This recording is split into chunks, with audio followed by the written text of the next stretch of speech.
Good morning, it's Harvey Jackson. Just going to go through top news items that I saw. Karen Braun put out an article talking about U.S.-Canada trade balances, and I thought it was pretty interesting. I thought I would share.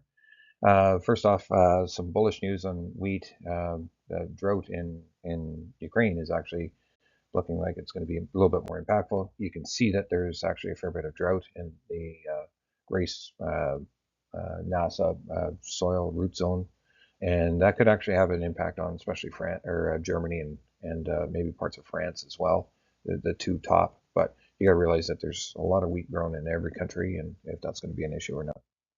So here's the article, and it's interesting, but it's also well known that Canada, Mexico, and China are all kind of pulled into each other as far as how we trade.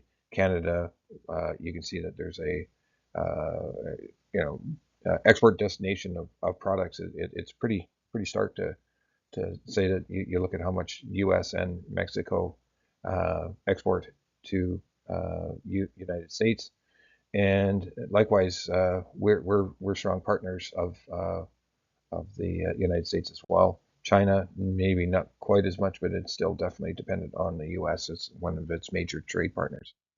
And likewise on the export side, you can see that there's a fair bit of U.S. Import side. So can it be actually balanced? Canada, with their crude oil and energy and all of that stuff, it actually would probably make it a lot more equal if you were to take that out as well, because U.S. is quite dependent on the energy that we ship them every day. So here's a bearish kind of a note in the wheat market. There's some cancellations, but not outright cancellations, finding different destinations. Company from Singapore buying for China. There's 600,000 metric tons cancellations. So I had a client yesterday asking about basis, why basis will decrease as the market goes up. Well, this is the fact. There's a fact of price actually doing it, and price actually makes some of those cancellations happen. And it's well known that China cancels orders, but in this case, the Singapore group is actually finding other destinations, and of course, there's a cost to that, and it goes all the way back to the farmer at the end of the day. This article I found interesting because the European Union is importing more than last year at this time, and it's just because the veg oil complex in Europe is quite tight, and there is a lightening up of their stance on the deforestation for this year, and it probably or very likely will go back to the tree hugger status that the Europeans usually are in. Um, Dry in Argentina, and you can see where that's impacting and what crop it's impacting, of course, and that's pretty. I looked at these maps a few weeks ago, and it wasn't as bad as it is now. So it's actually maybe a bit worse. Oilseeds are all down except for palm, and then the wheats are up, and expect it to be different as we see the market trade change here as well. Um, uh, in this chart, or this is right from Barchart, and what I'm looking at here is just where do we see the next layer of support and resistance. You can see where the market could pivot. Uh, I look at this often enough just to kind of give me an idea where the market can actually stall. We're kind of stalling right where we are on the March contract because we're hitting resistance at this point. November canola, same thing. It's actually a pretty good uptrend. Looks like it's beat some of the resistance, even though it's down a little wee bit today. Another thing that I pay attention to is just this current crop year and going into new crop, the cost to carry. There's only 40%, 48% carry March to May, and then March to July, it's only 40% carry. And it does the calculation based on interest rate and carrying charges. The other thing I want to note is the difference between July or November and March, the front month. It's going on both sides of being positive and negative. I would like to see it go positive to get carry to drive this market into the seasonality in the spring to encourage more growers to plant. Rapeseed supported on a support line on the way up, and it's off of that support line, so that gives me a little bit more feel good. At least it's not at the line all the time here, so that's good. The differential between rapeseed and Canadian canola, it's now $130 more expensive. It was even higher than that, of course, but it looks like it's on that trend line, trying to stay above it. It's hard to say. about $130 Canadian higher price than Canadian canola.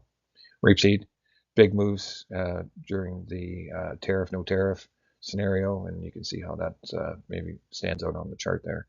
Soybeans still in this uptrend around the 78.6 retracement value, and you can see that there's a whole pile of numbers, different uh, uh, things that we pay attention to as far as where the market can actually pivot, right, and go down. Crude oil, downward trend. And you can see that no tariff scenario on the Canadian dollar, but it still looks like it's still caught in this sideways trend, and we still have 20 some days before no tariff situation or talk will continue. Here's your technicals above this market and below. Just pay attention to these things. Still looks like it could be in an uptrend on the Canadian dollar. Wheat, good story here. The market is breaking some of the higher highs, currently trading around the 50% retracement value. Where and here's your new crop, and it is creeping up higher, but I'm still looking at targets at the $7 futures only kind of contracts. So the differential is 43.5 cents between March and December 25 canola or wheat prices. Hard red winter is actually at the 61.8, trying to trade there above the 50% retracement value. So it's leading the pack because Chicago's not there either. And then you got your milling wheat in France actually trading between 78.6 and the 61.8.